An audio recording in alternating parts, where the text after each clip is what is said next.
Seems like lately the weather just can't make up its mind. Pouring rain, icy wind, then more pouring rain again. Oh well, while it does, I guess we'll enjoy some cozy horror. With me, Dr. Plague.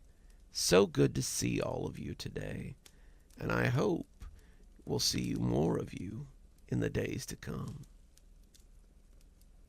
We all experience little kindnesses in our life. Maybe someone pays for our food at the drive-thru. Maybe someone lets you into traffic when they don't necessarily have to.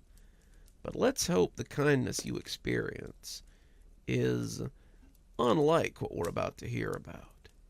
After all, this little kindness might be a little more than you would expect. Mel was having a cup of coffee at his favorite little spot one day when something would take place that he would never forget. He was sitting at the bar area, people watching, as he often did, when an older man and his granddaughter walked in. The two were a study in contrasts. She a young waif so full of life and potential, he a stunted creature whose life was almost used up. His cane was barely audible over the general clamor, but Mel still heard the harsh chock, chock, chock as he walked across the tiled floor. The sight of him made Mel chuckle, though every step seemed to threaten to spill him to the floor. He held the girl's hand in his wrinkled one, and she beamed up at him with genuine love. They were standing in line for a booth, the coffee shop very busy, and as the girl gabbled happily to herself, the old man leaning on his stick, taking it all in as if just happy to be able to still take in anything. Mel felt that his interest was becoming voyeuristic, but he just couldn't look away from the pair. They were so different from the usual people that flitted into the shop, and it appeared that he wasn't alone. Two women and one of them had noticed the pair as well. Mel spent some time observing them as well, hoping to see the same interest or happiness that he had felt. But what he saw was very different. The girl appeared to be filled with a mixture of trepidation, fear, and resolve that Mel had never seen before. Mel had felt like a voyeur, but the young girl was like a hawk who's seen a rabbit. She didn't look away, seemed unself-conscious of her attention, and had eyes only for the little girl and her grandfather. The other said something to her, grabbed her arm fretfully, but she pulled away as she said something quick and harsh to her. As they waited, the little girl suddenly noticed the pair and told the girl how pretty she looked. The girl's attention was broken suddenly as she looked down at the little girl in surprise. She bent down on a knee, and Mel could see her point to the little girl's shirt and say something that made her giggle. Then she pointed to the old man, her lips asking if this was her grandpa, and the girl giggled as she answered that this was her papa as she clung to the man's hand. He turned to give the girls a slight nod and a smile before turning back to the barista who had arrived to seat them. The two girls watched them go before seeming to decide to come to the bar, where Mel was sitting instead of waiting for a booth as well. As they took their seats beside him, the one who had been watching so intently was still staring at the pair. As the old man smiled happily at the young girl and the doll that she was dancing across the table, the girl's face kept that same look of resolve. She clearly had something to do, something she was loath to do, but had to do, nonetheless. It was clear that it had something to do with the old man and his daughter. "They're quite the pair, aren't they?" Mel asked, making her jump as she blushed shyly, having been caught looking. "You have no idea," she said, her accent strange and exotic. Mel thought she might be from the Middle East, or maybe Northern Europe. The barista came around about that time and took her order. Mel couldn't help but notice the resemblance.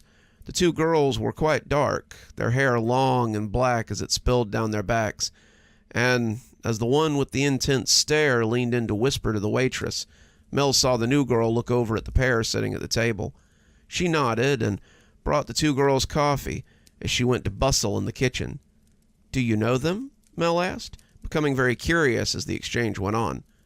"Unfortunately, I do," the girl told him, sipping her coffee. The longer he looked at the girl, the more Mel suspected that she was foreign. This was Sweden, of course. There were foreigners everywhere these days. But she also looked foreign in that way that people look out of time. The girl, as he thought of her, was likely in her mid-20s, but her eyes led him to believe that she had lived more in those 20 years than Mel had in his 37. She had lived through terrible times, seen atrocities, and had come out on the other side. He noticed movement from the table where the little girl sat with her father, and she squealed a little as a mountain of whipped cream and sprinkles was delivered atop some chocolate confection. To the father went a far more sensible coffee and a scone, and Mel thought the old man might have made out better. The shop's scones were to die for, and were less likely to put you into diabetic shock. "You probably just made that little girl's day," Mel said offhandedly, guessing the woman had sent the order there. She sighed. "I hope so. I would like to give her some joy on what may be the worst day of her life." Mel looked at her questioningly, but the woman had eyes only for the old man as he sipped before adding sugar to his coffee. "I met him in 2007 when I was 12 years old, and I've spent the last 17 years tracking him down. He has been my sole obsession, my reason for living, and every time I thought I might simply lie down and die, his face pushes me on." She stiffened a little as he looked down at the scone, but his granddaughter did something to steal his attention, and he looked away. "Must be a hell of a story," Mel commented. "Would you like to hear it?" she asked, still not looking away from the old man. "It appears we have some time." Mel wanted to decline, but instead he nodded as he invited her to continue. "It all started when the Russian army invaded our lands." When she started talking, there was no way that he could make her stop. Once she got started, there was no way he would want her to. "When I was little, we lived on a farm far from here. Our town was small, little more than a farming community, but we were happy. My family kept goats, sheep, chickens, cows, and horses. We made a living selling milk and eggs, wool and cheese, and our family was large. I had 9 siblings, 5 boys and 4 girls, and we helped my mother and father with the daily chores and the running of the farm. So when the Russian army pushed a little further, we became afraid. We could see the smoke, we could hear the gunfire sometimes, and the army was nowhere to be seen. The townspeople raised a militia, but it was no match for the might of the Red Army. They shot our young soldiers, our hunters, our ranchers, and marched into the town over the backs of the broken. We could see them from our farm. Father had not joined them, and we knew that the bad times would soon be upon us." She paused, watching as the man took the scone in his hand before setting it down again. She sighed, saying something in a language I didn't know, before continuing. "We were all brought into the town the next day, some of us by force, and taken to the meeting hall in town so we could meet our new overseer. The mayor had stood with the men of the militia and had been killed, so the man who stood on the stage was as different from the mayor as night to day. The mayor was a big bear of a man, and he was kind to his friends and neighbors. This man, slight and wearing a military uniform, looked more like Father Christmas. He was an older man, his face a smiling mask that he showed us with great excitement. His eyes, however, reflected none of the smile on his face. He told us his name was Major Krishker, and that he would treat us as well as we treated him. That turned out to be a lie. For the first few weeks, all proceeded as normal. The soldiers and the overseers toured the town, took in the farms, saw the markets, met the people. The man was courteous, but his sharp eyes missed nothing. The people thought that maybe the occupation would not be so bad. Perhaps he would be a kind overseer, and when he moved on, the town would still be as it had been. They could not have known how short a time that peace would be. It began with simple theft. The soldiers came to our farms and demanded that we give them a portion of our crops. Not much, they said, only an amount that came to around 25% of our total crop. Now, the mayor had always requested a third, so Father was excited that we wanted less. The mayor had already taken his share, however, and Father told the soldiers this. Taking more would cut into the food we had for winter, but the soldiers said he didn't care. You will give us what we ask for, or it will be taken, they said, and thus we gave it to them. My brothers, none of whom had gone to fight, became angry at this, but Father told them it would be okay. It is not winter yet, and we will grow a little more before it comes. Next came the conscriptions.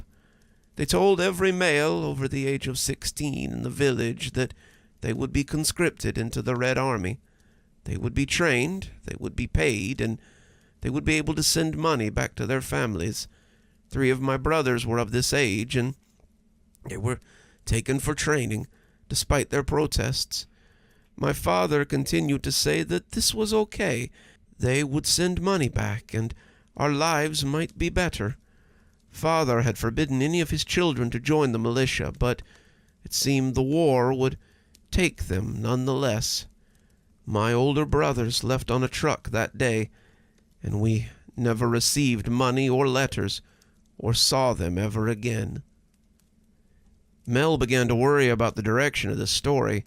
He was expecting a heartwarming tale about someone helping a town in a time of strife. He had hoped that maybe the girl was repaying a kindness to the old man, but the longer the story went on, the less and less he thought it was so. Taking another look at the little girl, who was dancing her doll around the sugary confection, Mel thought she looked different from the old man who sat across from her.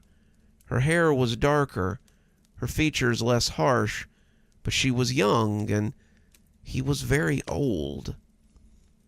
With so many of the men gone, next came the brutality. The soldiers didn't need to tax anymore. They came and took what they wanted.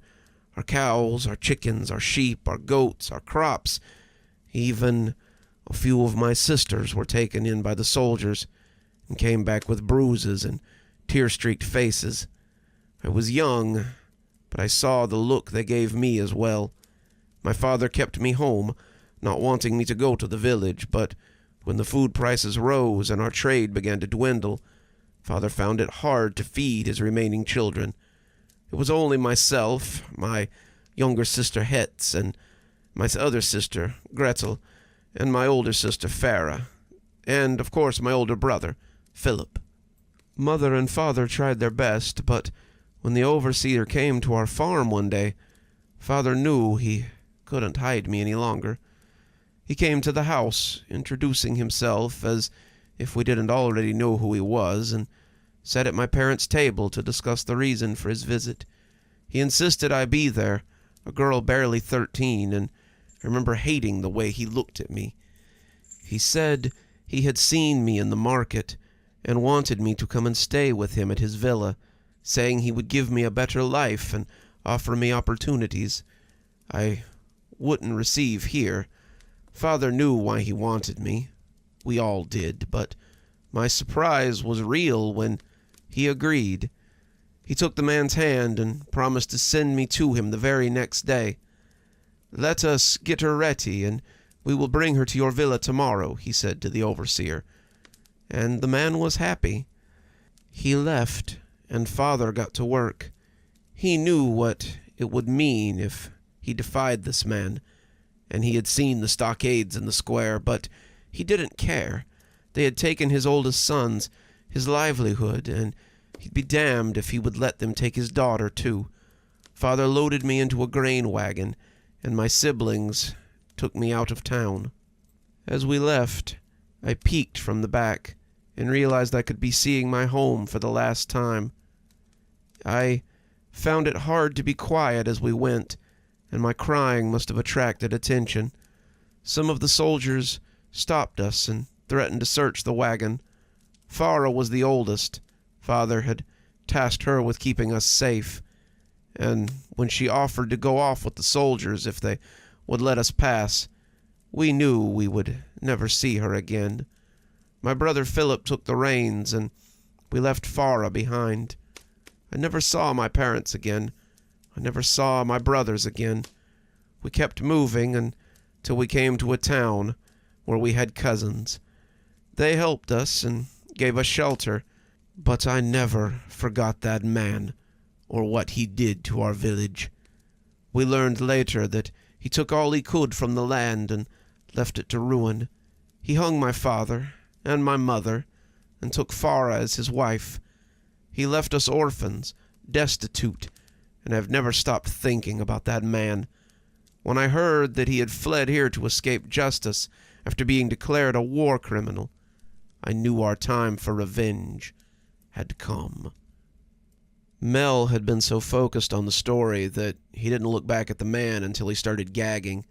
His hands were on his throat, his face puffing as he hacked, and the little girl was now asking if he was okay. There was real fear in her voice, and people were trying to help him. But in the fuss, only Mel saw the other girl, the one who had come in with the storyteller, take the girl by the hand and lead her away. The little girl looked back only a single time, calling for her papa, before the two left. Mel heard the storyteller get up, but before she left, she turned to give him one final detail. The little girl is my niece, Farah's child by this man who is old enough to be her grandfather. Farah died before he went into hiding, but when we heard that he had fled with a little girl, we knew what we had to do. I remembered one other thing when I was planning this. When he came to the house to ask my father to send me, he told my mother 3 things as she offered him tea and cakes. The first was that he took his coffee black. The second, that he could not abide dairy. And the third was that he had a strong allergy to nuts. She smiled.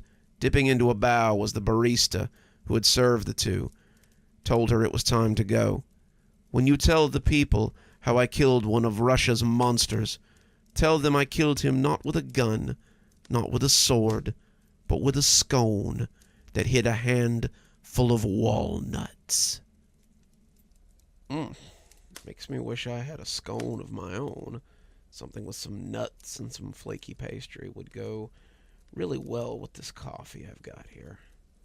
But I guess I'll just have to persevere.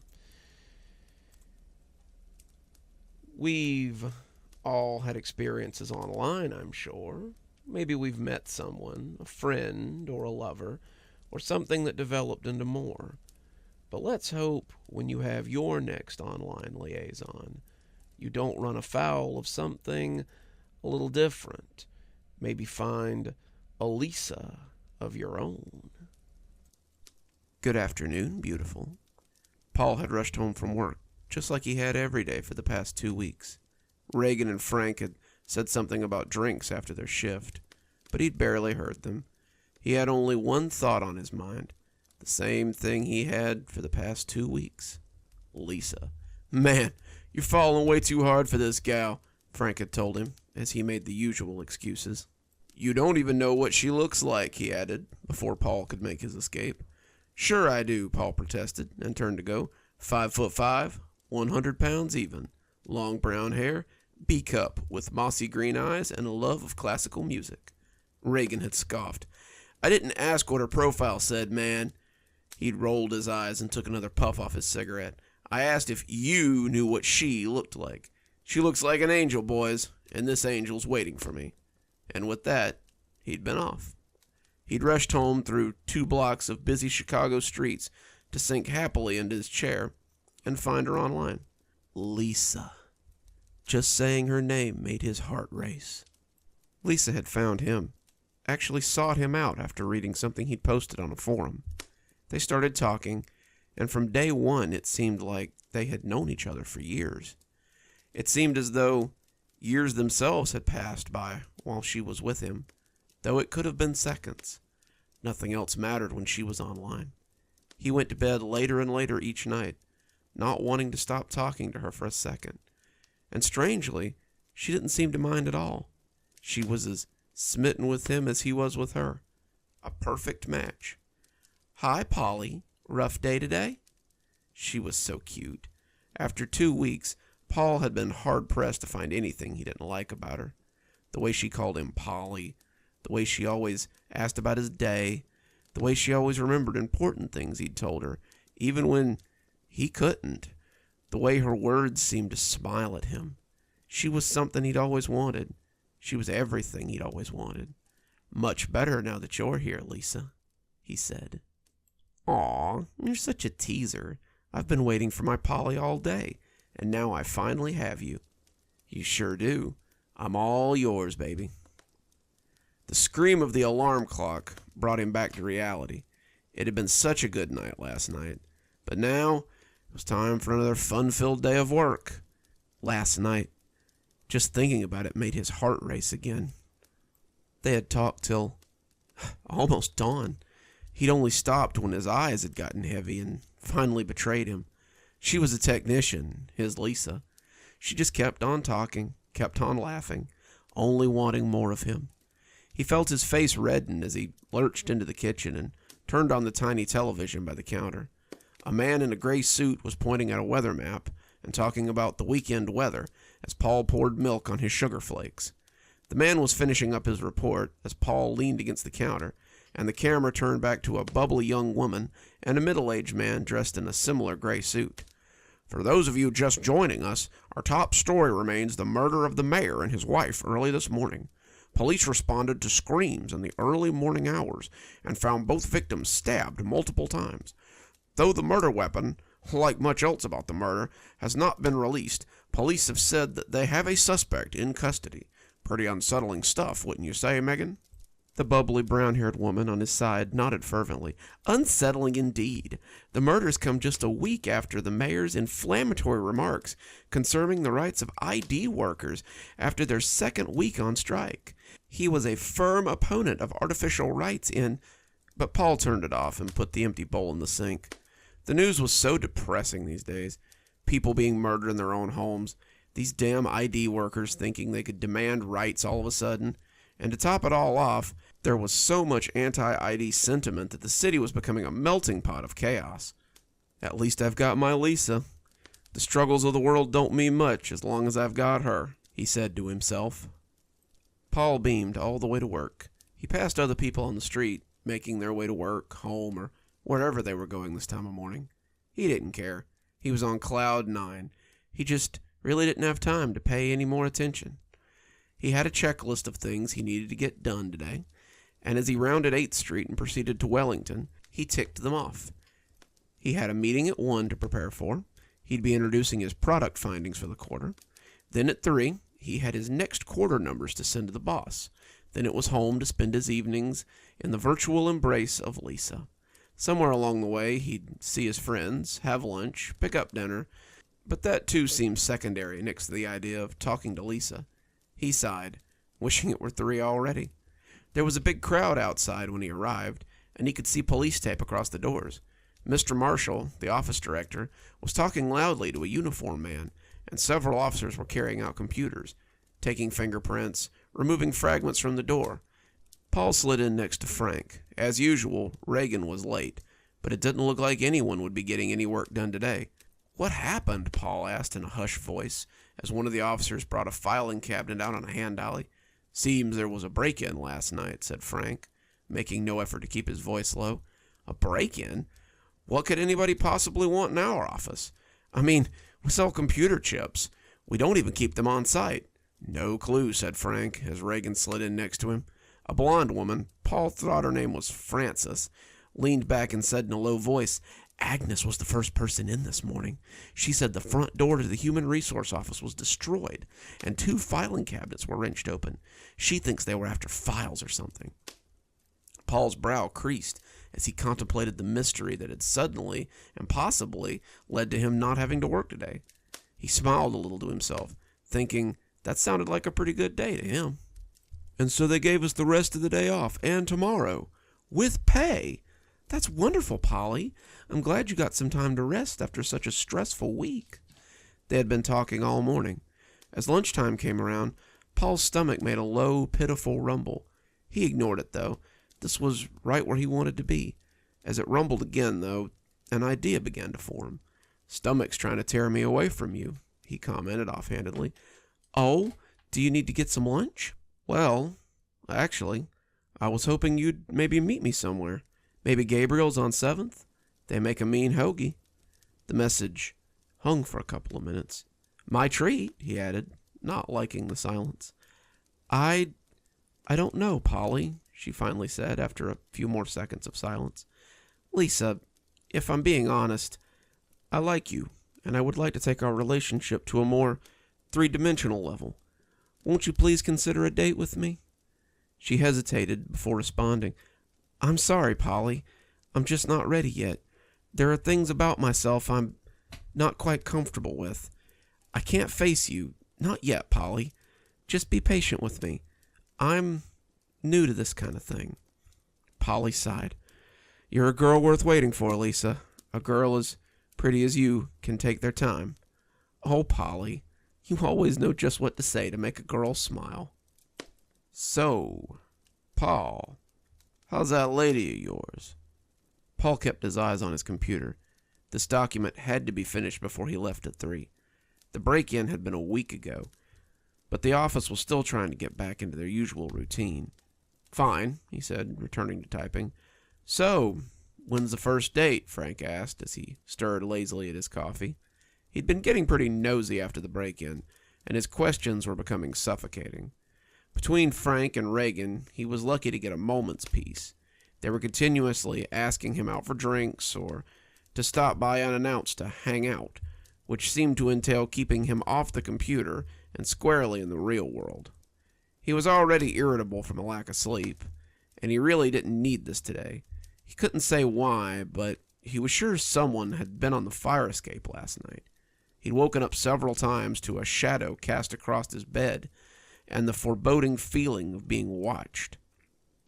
The shadow would move as soon as he tried to see what it was, until finally he'd slept facing away from the window and hadn't been bothered for the rest of the night. His conversations with Lisa had gotten more involved as well, to his great joy. The intimacy of the questions often made him blush, and she seemed ravenous to know everything about him. The minutest details seemed to only stoke the flames of her curiosity, and Paul felt giddy as she shared more of herself with him. Meetings, however, remained a shaky bit of ground. "We haven't set one," he said curtly, as he continued about his business. It was getting late, nearly 3, and his work wasn't done. He'd have to stay late to finish, and that was precious time that he couldn't spend with Lisa. "Geez, Paul, you've been talking to this gal for a month now, and you still haven't met her?"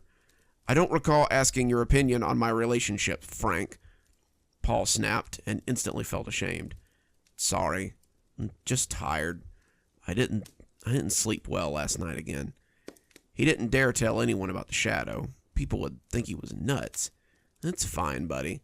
I can tell you're hurting for sleep. I just don't want to see you get burned, you know? These gals online find a nice guy like you, and they bleed him dry, Paul. Can we change the subject?" Paul begged. Frank nodded, taking the hint. "You hear about the disappearance of that scientist from the facility?" Of course Paul had. It was all over the news. They think now that the ID might have been involved. You know, our company had something to do with them in the first place, so maybe they think we need a little revenge on our own." Paul was about to say this really wasn't a topic for work when the clock struck 3, and Paul happily filed his report away and turned his computer off for the night. "Another fun-filled evening with your make-believe lady?" Frank asked, and Paul pulled his windbreaker on over his work shirt. "Lisa's a real person, Frank. I wish you could see her the way I do sometimes. Then maybe you'd stop with all these stupid questions." Frank scoffed. "Make sure you get some sleep, buddy. You look kind of beat." "Thanks, Mom," Paul said, as he threw his messenger bag over his shoulder and headed for the door. As he neared his apartment, Paul saw an unfamiliar woman near the mailboxes. She was bent at the knee, reading the names on the mailboxes through squinted eyes. Her long brown hair tumbled down her back, and she was dressed simply in a green t-shirt and cut-off jeans. She was gorgeous by anyone's standards, and she was receiving a good number of stares from the passers-by. Paul realized with embarrassment that he was one of them. He shook himself out of his daze. Lisa would be waiting for him. As he walked towards the door, though, the woman straightened suddenly and looked at him oddly. "Polly?" she said excitedly. "Lisa?" The words were out of his mouth before he could stop them.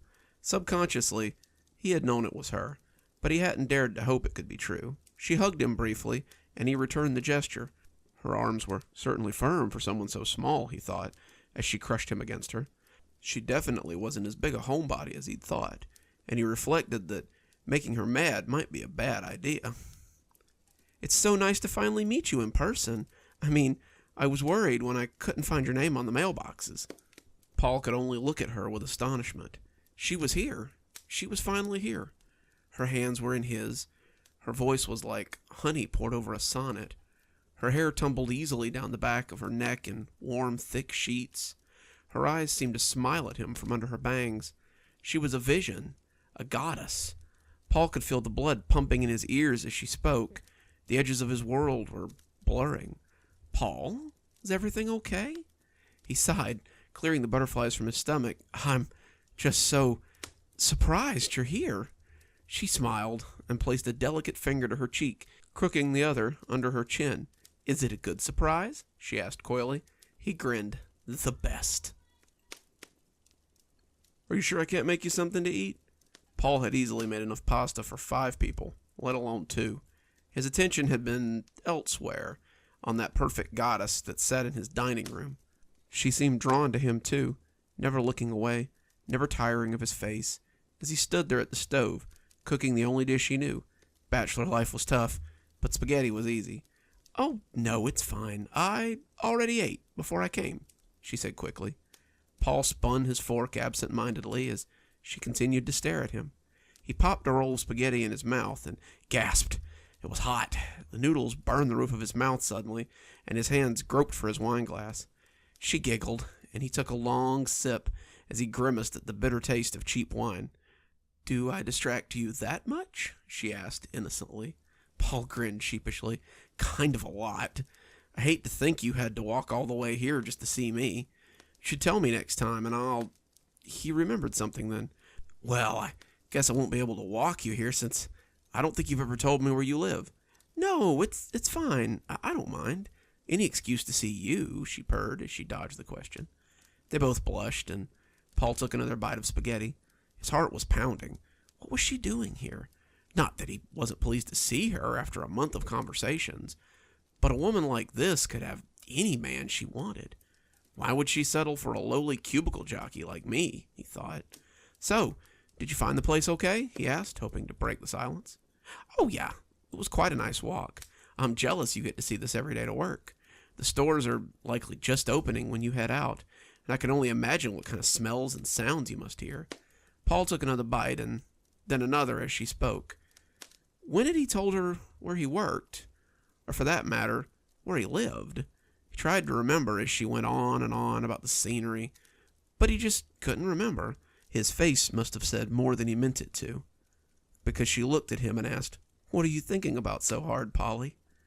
And then it was all gone. She laid her fingers across her cheek again and cocked her head just so, and he was putty in her hands. "Oh, nothing. I thought maybe we could watch a movie." "I hope you have something romantic," she said, with a little giggle. So she just showed up out of the blue. "That's right," Paul said, triumphant. He'd met Frank and Reagan for lunch at one of the sports bars near his apartment. They'd wanted to watch the Bears play, and neither was well stocked for food at their place. The sports bar was packed, likely more Bear fans, and the noise was deafening. It was so surreal. She just showed up, out of the blue, and stayed with me all night. He could feel his face turning red, but he couldn't let them see. "All night, huh?" Reagan said with a grin. Paul laughed. "Not like that. We just sort of sat around and enjoyed each other's company." "Uh-huh," said Reagan, unconvinced. Frank seemed Thoughtful, though, so she just showed up. Paul looked at him. Yeah? Funny. Thought you said she was nervous about meeting you. I guess she got over it, Paul said with a shrug. Funny how you never mentioned switching addresses with this mystery girl. Paul furrowed his brow. That's right, yeah. Come to think of it, I didn't remember giving her my address. I suppose I must have forgotten, though. We've been talking for months. It was bound to come up. And your work, too? Did that come up all of a sudden? A chill ran down Paul's spine. Now that you mention it, hey, what's with the third degree here, Frank? Doesn't strike you as odd that this girl just showed up out of the blue without being invited and without being told where you live or where you work? This is Chicago, Paul. Do you have any idea what the chances of meeting someone at a specific time and place with no clue where that place is are? 1 in a million, just like this girl, Paul chuckled. Be serious, Paul. You may think this is endearing, but we have a word for people like that, and it's called stalker. But he faltered as a shadow fell across the table. Paul looked up and into the wet, moss-colored eyes of his angel. Lisa was there, carrying a glass of beer and wearing a Bears jersey. She had obviously heard the conversation. Paul barely got her name out before she was running for the door of the crowded bar, beer crashing to the floor in a foamy wave. Lisa, wait! Lisa! Paul was on his feet and after her in a second. He pushed through the crowd of people, most cursing and shouting in his wake, but as he exited to the street, he found no trace of Lisa. No, he sobbed, grabbing the building for support. She was gone. She'd run away from him, and now he'd never see her again. His stomach felt like he'd swallowed a hot brick. Tears came unbidden to his eyes. Dude, I'm sorry, said Frank. I didn't mean to. Paul didn't remember slipping it to the ground, but Frank's hand was reaching for him, and he slapped it away angrily. Next time, why don't you just keep your goddamn mouth shut?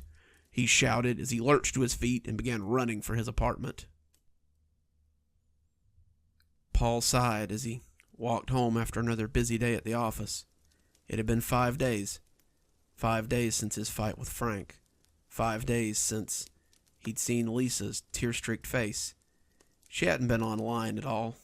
No emails or visits either, and Paul was beginning to worry that he would never see her again. She had looked so upset at the bar, he wondered if she truly thought he believed Frank's suspicions. Frank. There was another mystery.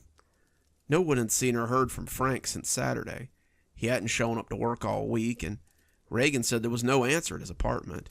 As mad as Paul had been at Frank for his ill-timed outburst, he couldn't pretend he wasn't worried about him. They had been friends for years, and his disappearance was more than a little unsettling with all the ID intolerance going on. Paul sighed as his key scraped the lock. What was he going to do? He'd lost his best friend and the love of his life in one fell swoop. The red light was blinking on his machine when he got home, and when he pressed it, the voice he expected to hear wasn't there. Polly, it's Lisa. I know I have a lot to answer for, but I was wondering if you'd like to come over so I can try to explain what's been going on. Her address followed, along with some directions. Paul listened to the message 4 times, drinking in the sound of her voice, and there was hurt in it that almost brought Paul to tears. They made him feel guilty as he left his apartment and trekked the familiar path downtown. Lisa lived in a large brick building in one of the nicer parts of the city. He found her apartment easily, and when he knocked, a little voice told him to come in. As he entered, he couldn't help but notice the long red streak up the floor. Paul had never seen blood, but he'd seen enough cop dramas to know what the start of a crime scene looks like. A chill swept over him as he entered. She was sitting on the couch, a fire burning in the grate. She turned to look at him, and her angelic face was a welcome sight. As she spread her arms wide and ran to him, Paul was surprised that he didn't cringe away from her, especially since her hands were caked in blood. I'm so sorry, Paul. I'm sorry for everything, but it's okay now. No one will stop us from being together. Paul saw over her shoulder that the red streak led to the nearby bathroom, and the bottom fell out of his stomach. Lisa, what have you done? Her face clouded up, and tears appeared in the corners of her eyes. I had to, Paul. I had to kill him. He was suspicious of me. He'd been suspicious of me from the start. If he kept digging, he would find out I was the one who broke into your office, and Paul pushed her away gently but firmly. Wait, that was you? I was intrigued by you, Paul. I had to know more. I had to. I had to see you, hear you, know you without you seeing me. I had to be sure, Polly. I had to be sure I could trust you. Lisa, you're the one that's been coming to my window at night, aren't you? She looked away, ashamed. You stole my address, my phone number. You broke into my office just a what, Lisa? What did you hope to gain? She was crying again, and when she looked up at him, he could see her honesty as she answered, You, Paul? You're all I've ever wanted. You're all I ever hoped to gain. His blood ran cold. His breath came out in troubled gasps. He felt like someone was tearing his lungs out. How could this angel be so tainted? A criminal? A stalker? A killer? Why would you do this, Lisa? Why would you... But he stopped. She had taken his breath away again. Her hands had begun to deftly pull behind her hair, bringing her face away from it. Her perfect face had fallen away like a Halloween mask, and she had brushed away the stray strands that clung to her. As the fleshy roll hung from her neck, Paul could see a pill-shaped metal cylinder staring back at him through two yellow-tinted eyes. When she spoke, no mouth opened, but her voice was still Lisa's. Because I'm not human, Paul. Because there are people who don't think I deserve a normal life. Paul took a step back, horror spreading across his face. What are you? He breathed, his breath coming out in gasps, like someone had punched him in the stomach and never pulled their hand away. Why, Paul, don't you remember? I'm Lisa, L-model intimacy servo automaton, and I'm all yours, Polly. Rain's really coming down out there. Glad we've got a nice warm place to tell stories and enjoy each other's company while we wait for it to pass. My family is no exception in the leaving of weird things department. I've got some guns from Granddad and letters and books from other family members that just remind me of them, remind me of the time we spent together, and really give me some warm memories of them. However, when you discover that your father might have been closer than you thought he was, it always helps to have some proof, especially when that proof comes in the form of letters in the attic. I inherited my parents' old house about a year ago. As a single guy in his mid-20s, this was quite a windfall. My mom had died of a stroke in the upstairs bedroom, a room I kept mostly locked up. I never knew my dad. He split before I was born, but the house was something he left my mom before disappearing. It was a house that had been in his family for generations, and it was the only piece of my father that I had left. My grandparents have been dead since before I was born, and my father was an only child. That being said, there was no real family to inherit the family estate, except for my mother and I. As an only child myself, my father had never really got around to siring any other brothers or sisters for me. I had never really wanted for much. Dad's estate took care of the bills, my education, and the upkeep of the house. I always kind of wished he had stuck around if he'd gone that far, but I suppose it had finally caught up with him. Mom always said that Dad was an eccentric, a scientist who studied weird stuff for a research facility, and whatever he did must have paid well, because I'd made it all the way through college without even touching the trust fund that Mom had set aside for me. And now I had an 8-bedroom, 3-bath mansion in need of some serious renovations. I decided to start with the attic.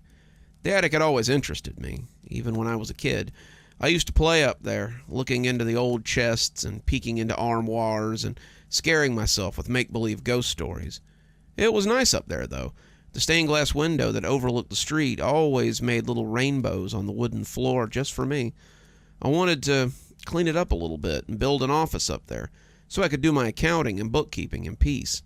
The problem was that it was structurally unstable. The wall was a crumbling old brick, the mortar trying to let go for the last 40 years or so. I was afraid it wouldn't take much more than one good windstorm to knock it in, and I really wanted to fix it up and work my way down. As I started cleaning it out, I was delighted to find that the attic might actually pay for its own renovations. It was packed with old furniture and antiques that I found some interest for with the local antique dealers. I took a few pictures on my phone and sent some to the local antique shops. They seemed all the more enthralled to get their hands on them. I separated off the stuff I wanted to sell, keeping a small pile of things that I did not. After a couple of days of men with dollies coming in and out of the house, I found myself about $25,000 richer. The old antiques had more than paid for the facelift, and I started looking at supplies to replace the old brick with. I didn't know if I'd have to replace the beams behind it, but I suspected that I might. Mom told me that Dad had said the attic was one of the few original parts of the house, which had apparently been built in the late 1700s. It was one of the first large homes to be constructed in the area, and his ancestors had received it from some fellow after working the land for him. They had been less indentured servants and more live-in caretakers. The man had hundreds of acres, a large farm, and several dairy cows that needed to be taken care of. My dad's forebears and their children had been more than up to the task, having recently emigrated from Ireland. When he had left it all to them in the will, they had suddenly become very rich and very powerful in what was an up-and-coming part of the world. That would make the attic nearly 300 years old, and the fact that it was still standing was a marvel in of itself. I had talked with a friend of mine who was a member of code enforcement for the city, and he had said to be careful when I started taking down the bricks. He said he was pretty certain they weren't load-bearing, but if the attic was as old as I had said, then it would be an accident waiting to happen. I'd been up in the attic during all kinds of weather, and I'd never seen it so much as sway in the wind. Whoever had built it had done some amazing work, and had actually built it to last. As I set to work taking down the first of the bricks, I did so with an ear out in case I needed to run. I had barely set my hammer to work when I saw something sticking out between a loose brick. It appeared to be an envelope, an old and yellow thing that likely would have crumbled to nothing had it not been sealed up in the wall. I reached out for it, wiping masonry dust off of it as I looked at the front. It was signed, "To my child," from Marcus Krem, and it was dated 1934. This gave me pause. As far as I knew, there was only one Marcus Krem that had ever lived in this house, and he had been my father. To my knowledge, though, he hadn't even been born in 1934. I set the letter aside, not really sure what to make of it, and kept working. The wall appeared to be held up not by wooden beams, but metal beams. That struck me as weird, because the means to do so in the 1700s would have been very difficult to achieve. They were crude metal beams, to be sure, but they were very thick and very sturdy, and had likely taken someone a very long time to put into place, without a crane or some sort of tools. However the architect had managed it, this was tremendous. I would save a lot of my recent windfall by not having to replace the wooden beams that I had assumed would be there, and decided that the flaky wall was just a product of its time. I was halfway through the north face of the wall when I found another letter. The front of this one read, "To my child," from Marcus Krem, 1984. The date on the letter seemed reasonable. My father would have been about 12 years old in 1984, but I doubted that he was writing letters and putting them in the masonry. I set it aside, wanting to get back to work, but it was hard not to open it to see what it contained. This one looked a lot newer than the other one, and I supposed it had spent a lot less time in the wall. Why my father was leaving letters for me inside the attic wall, I didn't know, but I supposed that when I was done for the day, I might sit down and see what he had written me. By midday, I had found 5 other letters, and my curiosity was piqued. I had found one from 1984, one from 1934, one from 1956, and another one from 1890. There was also a 5th from 1954. They had been stuffed in the wall behind loose bricks, popping out as I smashed up the wall with my sledgehammer, and as I broke for lunch, I decided that it might be time to have a look at them. I didn't know if this was some elaborate joke someone was playing on me or not, but the idea of getting letters from my father, a man that I had never known, was intriguing. Maybe the dates were code or something, and I wondered if there was some other treasure to be found in the house, besides the antiques in the attic, that was. I decided to open the letter from 1984 first, it being the closest to today's date. Inside was a handwritten letter in what I recognized as my father's meticulous script. I had seen some of his journals in the library, writings on physics and scientific theory, and I was familiar with the way that he wrote. He marked the envelope with a stamp, though I had no idea why, and it had been sealed with wax that was light as I broke it. Hello. As I have not learned your gender yet, your mother insists that it be kept a secret, I'll just call you Child. I suspect you have questions, and I wish I could answer all of them, but I fear this letter will be a poor explanation. Your mother may have told you that I was involved with an organization studying scientific principles. One of the principles they were interested in was time travel. It wasn't something I believed in, but I was willing to take their money and study their theories. I thought the concept was so much hogwash, but as we began to make breakthroughs, I had to admit that there was merit to it. I began to get excited, thinking we might actually break the secret of passing backwards and forwards in time. On the day of testing, we all drew straws to see who would be the one to test the device. I drew the short straw, so I was placed inside the chamber. I prayed they did not send anyone after me, because it appears that something has gone terribly wrong. I closed my eyes in 1998 and opened them again in 1984. We'd done it. We could go back in time. But there was a problem. I had no way to return, and it appeared that my means of time travel was unstable. I arrived in December 1984, but 3 days later I was in September 1984. I was jumping backwards in time, little hops at first, but I suspected they might become progressively stronger as time went on. I don't know how to contact you, or if you'll ever find this letter, but I know the house has existed for at least 200 years. If I leave a letter in the attic, somewhere it's not likely to be stumbled across until someone is looking for something else, maybe you'll find it, and you'll know that I didn't abandon you and your mother. You'll know what actually happened. I'm going to break into your grandparents' house tonight and hide this in the attic. I remember that tonight was when they left me at my sitter's house and went out to see a late movie, so there should be more than enough time to get in and leave the letter in the wall of the attic. I hope it finds you well, and I hope that you are well. Sincerely, Marcus Krem. I was speechless for a moment, not sure what to make of it. Was this real? I'd known my father was a little eccentric. Mother said he towed the line between genius and crazy, but this was out there. Had my father been playing some elaborate joke before he left? Had he been trying to trick a small child into thinking that his father was just a time traveler and not a deadbeat?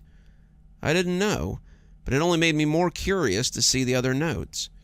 I shifted through them until I came to the one from 1956. It was the next one in chronological order and seemed to be the best place to pick up the story. I opened it with a finger, wincing as the old paper sliced me a little, but I sucked at the paper cut as I spilled the paper onto the old desk. A few drops pattered onto the blotter, but the letter was spared, and as I sucked at it, I read what I had written there. Child, I've spent the last week shifting backwards every few days. Sometimes I would stay in a spot for days, sometimes it was seconds, but it seems I'm destined to live my life backwards. I always seem to stay in the same town, the town I grew up in, and it's odd to watch the town slowly grow younger, opening your eyes to see the town shrinking, a building at a time. I spent 2 weeks leaping backwards at various speeds, but when I finally came to rest in March of 1956, I felt jet-lagged. The town was half the size it had been. The cars as different from the turn of the century as they would be in the early 1900s. People looked at me strangely. my clothes likely appearing odd, but my money still worked. The teller would get a shock when he realized that they had a bill that wouldn't be circulated for 40 years, but I needed to eat. I didn't have a lot of money when I traveled, $100 and a couple of 20s in my wallet, but as the cost of things goes down, the money stretches a little further. Your grandfather, my dad, is so young. I saw him playing outside the house, a boy of maybe 10 or 11, and it was hard not to hail him and talk to him. I plan to break into the house again when the family is gone and leave this letter in the wall of the attic. I better do it soon. Who knows how long I'll have before I travel again. I hope you're doing well, and hope your mother is also well. It's strange to talk to someone you've never met, but I hope these letters shed some light on where I've been and why I haven't been in your life. I was beginning to think the notes had been left by my mother, but how would she so expertly duplicated his handwriting? All of Dad's journals were written like this, the same meticulous script, and it even sounded like the voice I'd always given him when I read his journals. He would sound like a scientist, like my science teacher had when I was in school, and as I reached for the next letter, I came across the one from 1934. The envelope was ancient-looking, the outside yellowed and sealed in the same wax the others had been. The wax on this one was brittle with age, and it crumbled under my fingers as I broke it. I started to slide my finger under the adhesive, but looked in the desk till I found the letter opener I remembered seeing there. A quick slash, and I had the note in my hand. Child, I went to sleep 2 days after delivering the letter to the wall, and woke up 60 years in the past. This was the longest jump I've ever made, and I had to write this one quickly before it sent me sailing off again. The town looks more like Mayberry from the Andy Griffith Show than the bustling city I remember. Main Street is here, as is the post office and the police station, but everything else has changed. There are stores, but they seem less grand than the ones here before them. The house is still here, and I can see my grandfather as he sits on the lawn with my grandmother, both of them in their senior year of high school. Grandpa will get his draft letter in 6 years, taking him out of the steel mill before the explosion that kills so many, saving him and probably saving me from not being born. Grandma will give birth to my father a year after that, and Grandpa will come back from France with a few scars and many memories to regale his son and later his grandson with. I never knew my great-grandfather, not well enough, and it's odd to see them as they go about their lives. I've seen men going into the house the last few days, men doing work on the study on the second floor, and have managed to get a pair of white overalls and a cap from a clothesline. Tomorrow I will mingle with them and drop this letter in the wall, if I'm not years farther from where I started by then. I sorted the remaining letters, my work forgotten, and decided on the one from 1890. It was the next one in sequence, though that sequence was far out of whack now. My hands shook a little as I opened it with the letter opener.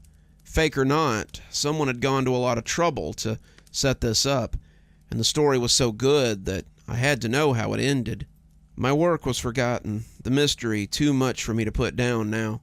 As the wax seal fell to brittle shards on the desk, I took out the thick and uncomfortable paper that had been laid into the equally heavy envelope. Child, it appears I sealed my letter in the wall at just the right time.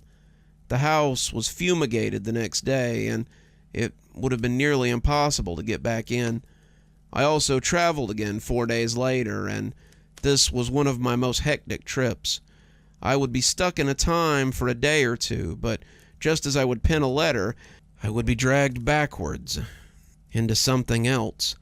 I've started trading my money for gold and silver as I go farther and farther back. I'll soon come to a time when paper money means nothing, and then I might as well burn the notes to keep me warm.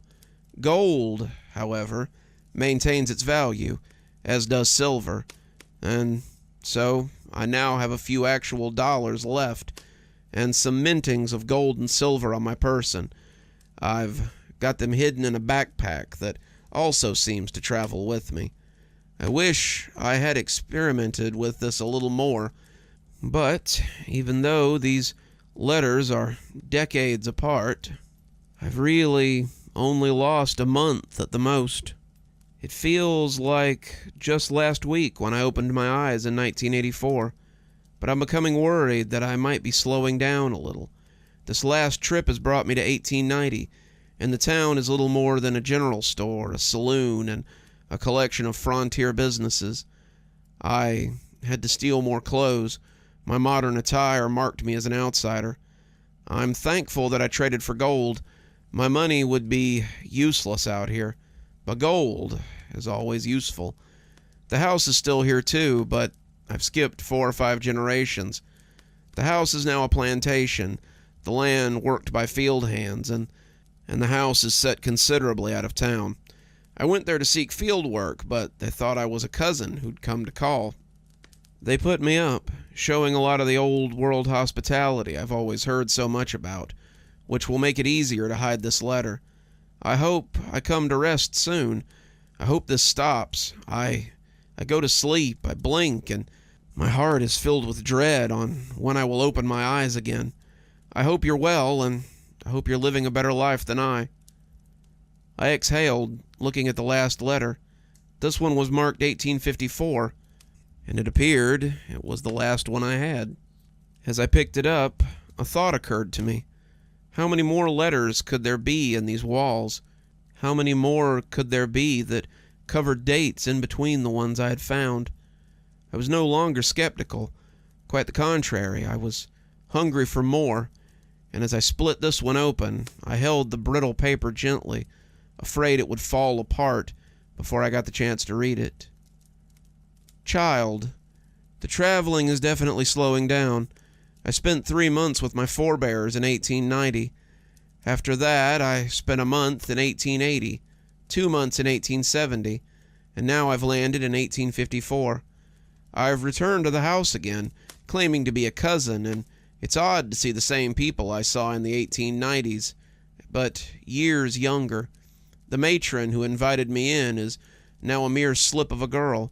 Her brother, maimed in the war, is now a healthy young man, passionate about states' rights and the laws that govern man. I'm embarrassed to report that the field hands I saw earlier have been replaced with slaves, but I suppose that was to be expected. They accepted me into their home again, and I suppose I will stay here until I travel again. I hope you are well, and I hope you do not hate me too much. That was it, but I felt like I knew where I could find other letters. It was late into the night when all the bricks were torn down, and I looked amongst the rubble for any signs of paperwork. I'd started out being very careful, an archaeologist looking for old bones, but after hours of fruitless plinking, I began to level the walls with abandon. I no longer listened for the groans of old boards or the crash of the ceiling. The iron bracings had held the attic up this long. They would do it a while longer. I searched and searched, looking for something, and when I saw metal glinting beside a bracing, I went to it and found a lockbox made of rusted old iron. It was a relic, the metal so old it had begun to disintegrate in places, and I was careful as I knocked the lock off and pulled at the lid. I didn't think it would open for a terrible moment, but as it squealed apart like a funhouse door, I saw a tube inside with a wax cap at the end. Someone had written 1775 on the outside, and I opened it carefully as I dumped the fragile paper out beside the rest. If the paper from the last one had been fragile, then this one was almost elven. It felt like skin, and it was so thin that I could almost see through it. The ink was thick and flaky, clearly done with a real pen, and as I read it, I realized I had come to the end, or maybe the beginning. Child, 1770. I've come back as far as I'm able. The last year was a series of travels, back and back and back. Sometimes I might get as much as a week in one time, but usually it was hours. It seemed, however, that I have come to rest at last. I've been living on the land that will one day be our family home, and I realize that there is no old benefactor waiting for us to come and settle here. The land is still mostly trees, but I've come to the spot where our house will soon stand. I went into town, the closest town I could find, and purchased it for what I would consider a pittance. The man at the trade office seemed surprised by the amount of gold I had on my person, but it would seem like nothing to someone from our time. I had co-workers who had begun to lay gold back for the coming millennium, sure that the banks would crash and the money would be useless, but out here, money is nothing more but paper and ink. I was able to buy 100 acres and secure enough supplies to build the house and start the farm. I've shown them how to make metal beams, something that I took for granted in my world of metal and glass. The house will be strong, no wooden beams to break and bend, and I secured enough strong backs to help me build it. 1773. The construction is done, for the most part. The attic was difficult to build with their current level of technology, but I think they did okay. The house looks just like it always has, and as we set up the barn and the fields, I have begun to loan money to those who are in need. The interest alone has made me wealthy and have become quite well known in the area. The workers I've hired have settled land nearby, and I believe they are establishing the town that will one day encompass this house. 1775. I've lived here for 5 years and have not traveled once in all that time. I think perhaps whatever moved me has dissipated, and I'm now here for good. The town is doing well. They've established a general store and are now a steady trade route on the road west. I have men who work the land for me, who tend the cows and the sheep as I sit in my mansion and rake in the profits. Life is good, but I am aware of what is to come. I'm no fool, and I know where this path will take me. 1780. I saw them today. They came to the house, asking for work. My 8 times great-grandfather came onto the porch with his hat in his hand and begged me for a job. He said his wife would be happy to be my cook, and his children would help with the land. That sounded fine to me. Most young men who helped me build the house and work the land have gone to fight in the Revolutionary War, and have been struggling to keep up with the chores around here. Thomas has 10 children, a good Irish Catholic family, and the youngest is old enough to help with the day-to-day affairs of the farm. I agreed to hire them on immediately. I am the generous benefactor my family legend speaks of, and I will be dead in the next 15 years. I may have stopped traveling, but I can feel my body aging faster than it should. 15 years is a long time, but I'm sure it will seem like no time at all to me. 1785. The war has been over for 2 years, but a lot of the men who went to fight haven't come back. I'm going to finish this letter and put it in the attic while I still have the strength to do so. I'm barely 50, but I look like a man in his 70s. I can barely make it up the stairs on a good day. I don't know how I will live another 10 years, but I know that if I don't get this in the wall, it may be my last chance. It's sobering to realize that I am the one who's responsible for my family's wealth, the one who made it possible for those who come before me to live in relative ease, but I suppose that that's the way of it. If you ever find this, I hope you won't hate me too much. It was not my intention to leave you, but I see now that I would have likely been a terrible father. My work held too much of my attention to ever take you to a baseball game or sit with you and spend an afternoon on the couch. I would have neglected you, and for that I am sorry. This, it appears, is my gift to you. Use it well. You never know when you might be called upon to make your own history. I love you, and I hope you are well. Yours always, Marcus Krim. I sat at the desk and just looked at the collection of letters. It was my dad. He had built the house. He had set our family up. Then he had died without telling them who he was. It was unthinkable, and I realized I had no way to prove any of it. There would be no records going back that far.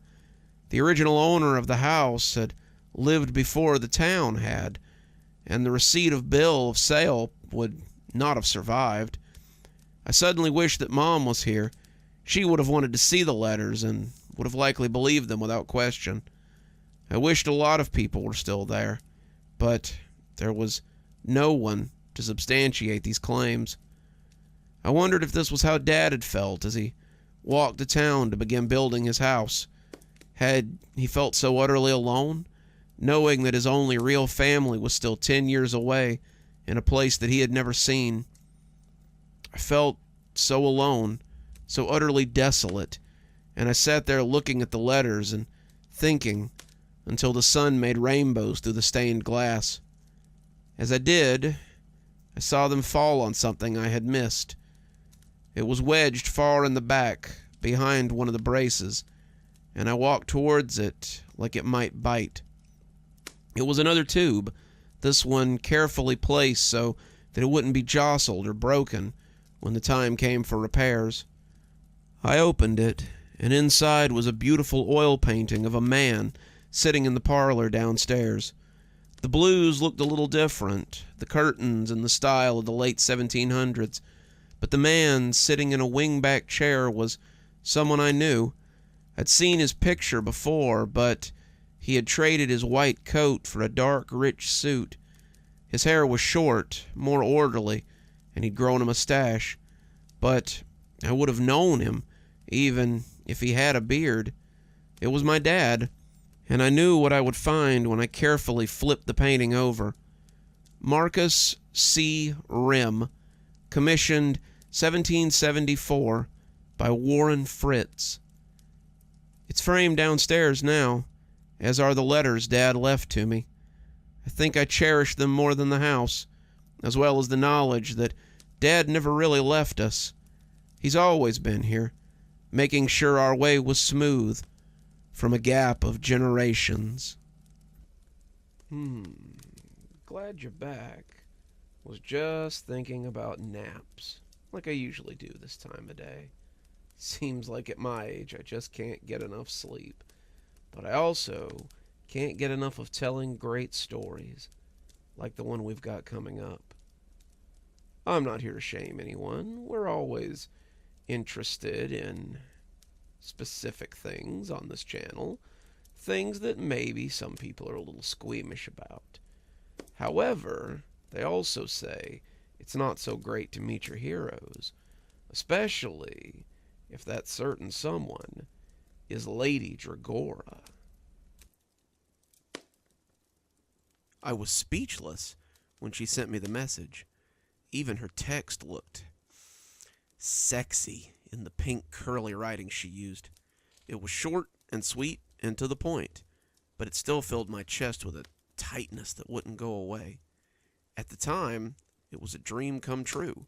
Meet me at the Hotel Aries at 11 p.m. Don't be late. I couldn't believe this was happening. Tonight, I would meet with Lady Dragora.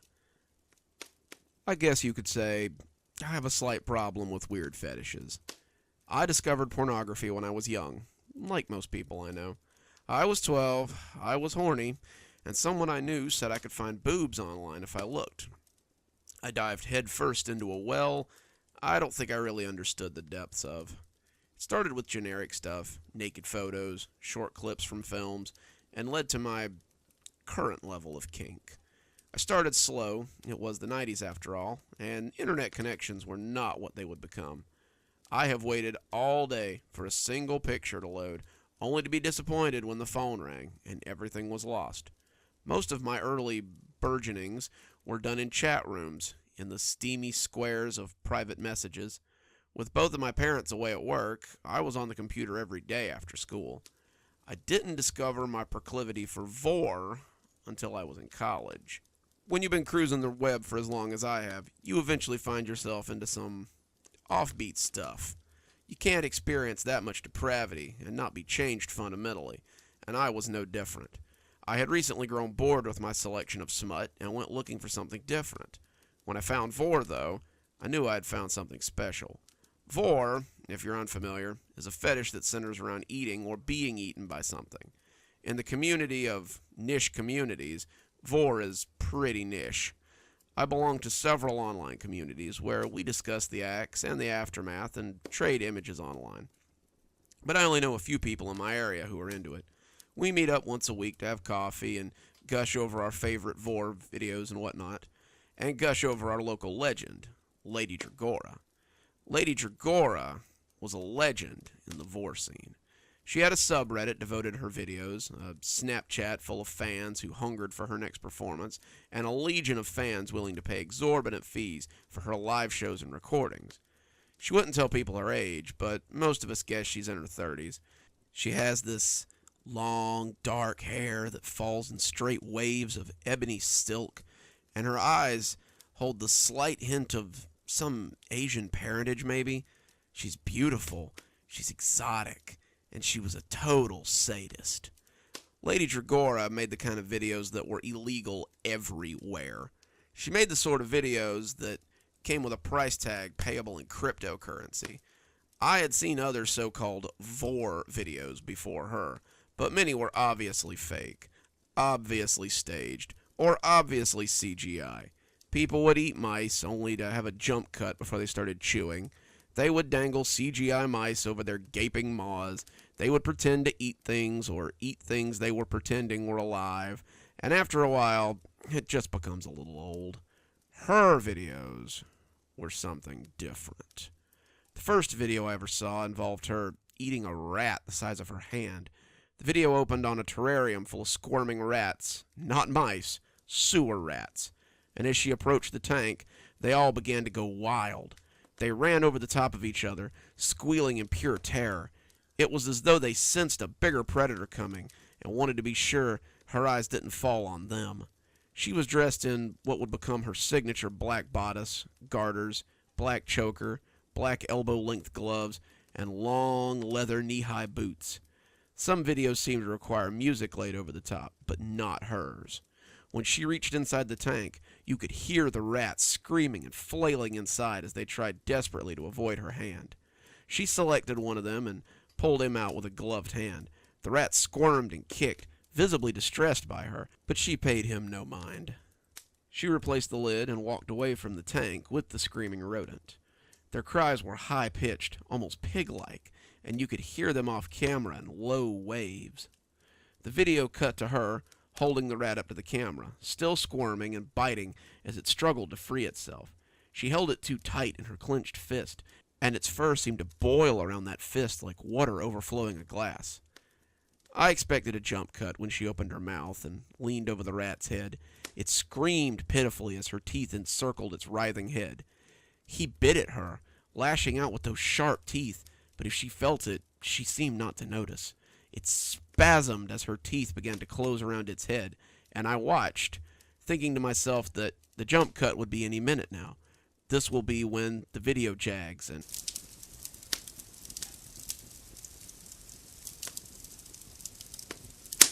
screamed pitifully as her writhing head.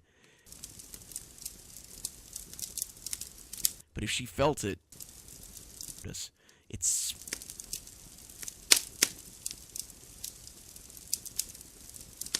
the jump cut would be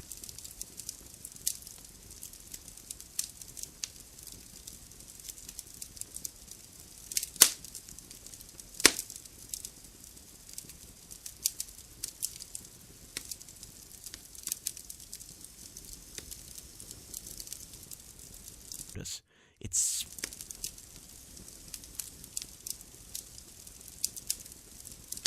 the jump cut would be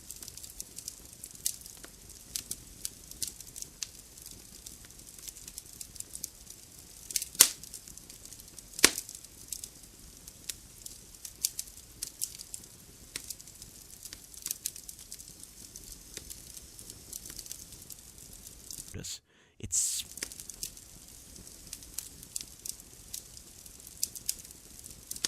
The jump cut would be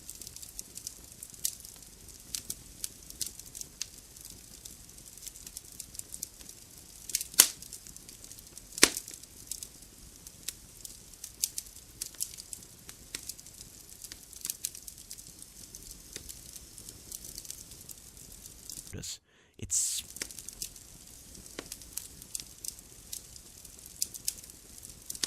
the jump cut would be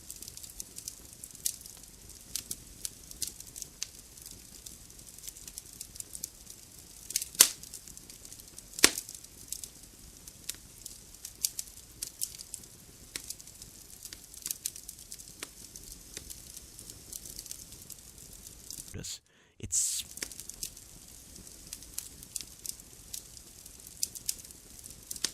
the jump cut would be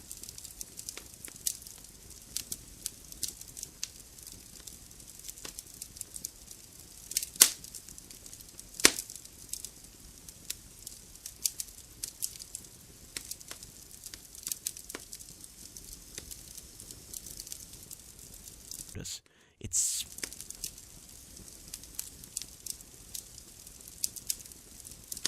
the jump cut would be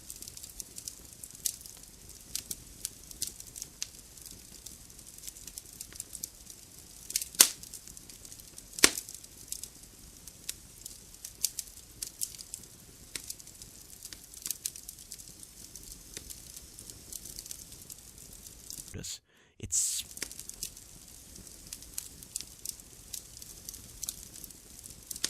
the jump cut would be